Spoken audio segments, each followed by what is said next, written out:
good word, y'all. DKB here. So, more Aaron Rodgers conversations, right? We kind of all know what's been going on, which is that there's been a cold war, as I've heard it referred to, between the Packers and the New York Jets.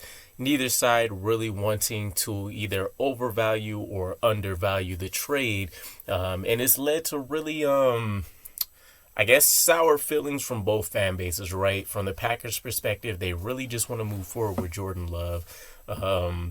Without having to necessarily feel like he's looking over his shoulder until this trade officially gets completed. From the New York Jets end, I think things are definitely a lot lighter for us, but we definitely put all of our eggs in this Aaron Rodgers basket. And so if we need to look at alternative options, we're going to have to get very, very creative, and none of it is going to be fun. Granted, we almost made the playoffs with 4 different quarterbacks that realistically probably aren't going to be on anybody else's starting rosters. And so you have an air of hope out there, but it's not in the same realm of things as if you bring in an Aaron Rodgers. So hearing Adam Schefter recently tweet out that this coming Friday, which would be day 2 of the 2023 NFL Draft, is essentially the soft deadline, is kind of a nice reminder of this could still play out longer than we expect. I know everybody is assuming that during the draft, if we don't get news before, then it's going to be when everything gets officially taken care of. But everything depends on how the Packers feel, right? Do they ultimately feel like they're going to settle for a deal that requires conditional picks, which is something that we've heard they aren't looking for, right? They just want straight up compensation. They don't want to have to worry about any strings being attached. Or would they be willing to, leave Aaron Rodgers flinging in, winding in the wind in order to feel that they're getting the best possible trade for him, right? We also have complicating matters, the fact that we've had the Titans and the 49ers rumored interest if things continue to go sideways with the New York Jets, or at least there's a long enough wait. And so it could be a bit concerning, right? So day 1 is ideally when we would like to see this done, although we're not saying that because the 13th pick is going to be included in the trade. This is more so because heading into day 2, it would be nice to know what we're going to do. Are we making 2 selections with our back-to-back 42 and 43 picks? Are we looking at trade up or trade down options? We want to make sure we have that in play already. The top end of day 2 was really where you find a lot of superb value. Think guys like Breece Hall falling to us. Think guys like Elijah Moore, matter of fact, in recent memory. And so you can go out there and really go and get you some quality players in the top half of that second round.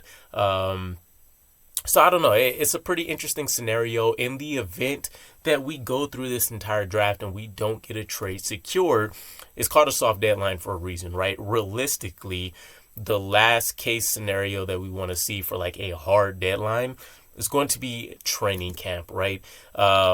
Training camp, we have our OTAs and stuff kicking off May 22nd. We have, mini camp and stuff going on before then. But realistically, when we're talking about actually having the players that we're going to need in place so we can start getting that chemistry, knocking out some of the kinks and stuff with, again, while it's a little bit more of a consistent offense with it still being a West Coast scheme, we're still installing what Nathaniel Hackett's playbook is going to be. So there's going to be some trial and error done.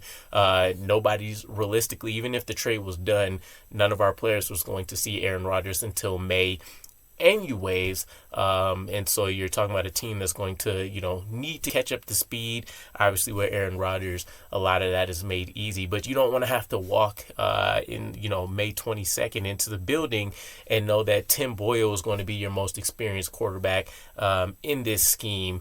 Zach Wilson, who's had accuracy concerns, is going to be the main backup tossing balls. And then you have Chris Streveler, who's able to kind of galvanize a lot of these players, but he's not in the same bracket as even a guy like Zach Wilson from a physical ability standpoint. So it'd be prudent for both of these teams to get it done right. You're talking from the Packers side, there would be some pressure in the media, distractions with the team in terms of the consistent Aaron Rodgers questions that are going to come up.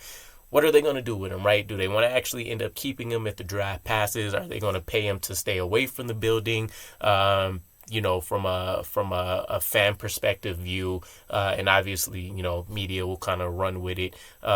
It's just not great optics, and we've seen reports talked about